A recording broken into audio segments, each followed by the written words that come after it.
ఈ రోజుల్లో ప్రేమ కథ తీయడం అంటే రిస్క్తో కూడుకున్న పని. ఎందుకంటే లవ్ స్టోరీతో మెప్పించడం అనేది చిన్న విషయం అయితే కాదు. ఎంతో అద్భుతమైన ఎమోషన్ ఉంటే తప్ప అది వర్కౌట్ అవ్వదు. రిస్క్ అని తెలిసినా కూడా దర్శకుడు సందీప్ రాజ్ మరోసారి తన బలమైన ఎమోషన్స్ని నమ్ముకున్నాడు.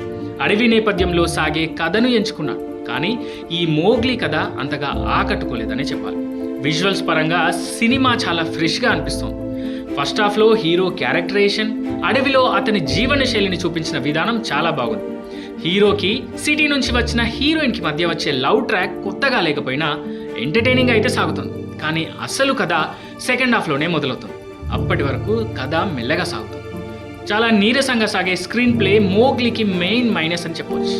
పెద్దవాళ్లకు అమ్మాయికి మధ్య జరిగే సంఘర్షణ ఇది. ఈ క్రమంలోనే వచ్చే కొన్ని సన్నివేశాలు ఇంకా ఆసక్తికరంగా రాసుకోవచ్చు. కానీ ఎందుకో డైరెక్టర్ సందీప్ మాత్రం వీటిని ఎమోషనల్గా కనెక్ట్ చేయలేకపోయాడు. అందులోనూ ప్రీ క్లైమాక్స్ ఎపిసోడ్ కూడా చాలా ఈజీగా తేల్చేశాడు. సందీప్ రాజ్ రాసుకున్న డైలాగ్స్ మాత్రం అక్కడక్కడ గట్టిగా పేలాయి. కానీ కొన్ని చోట్ల కథనం నెమ్మదించిన ఫీలింగ్ అయితే కలుగుతుంది. ఇంకా ఫస్ట్ హాఫ్లో ఉన్న జోష్ సెకండ్ హాఫ్ ఆరంభంలో మిస్ అయింది. లాజిక్స్ కంటే ఎమోషన్స్కే పెద్దపీట వేసినట్టుగా అనిపిస్తుంది సినిమా చూస్తుంటే. ఓనీ అదైనా వర్కౌట్ అయిందా అంటే పర్లేదని చెప్పాలి. హీరోయిన్ మూగా చెవుడు అనే కాన్సెప్ట్ తప్పిస్తే మిగిలినదంతా 25 ఏళ్ల కింద తేజ తెరకెక్కించిన జయం, ఉదయ్ కిరణ్, శ్రీరామ్ చిత్రాలను గుర్తుకు తెస్తాయి. సెకండ్ హాఫ్ అంతా బండి సరోజ్ లీడ్ తీసుకున్నాడు. ఆయన ఉన్నంతసేపు ఓ స్వాగ్ అయితే ఉంటుంది. అది వర్కౌట్ అయింది సూపర్గా. ఇక కాలభైరవ సంగీతం కూడా బాగుంది. నిర్మాణ విలువలు చాలా రిచ్గా ఉన్నాయి.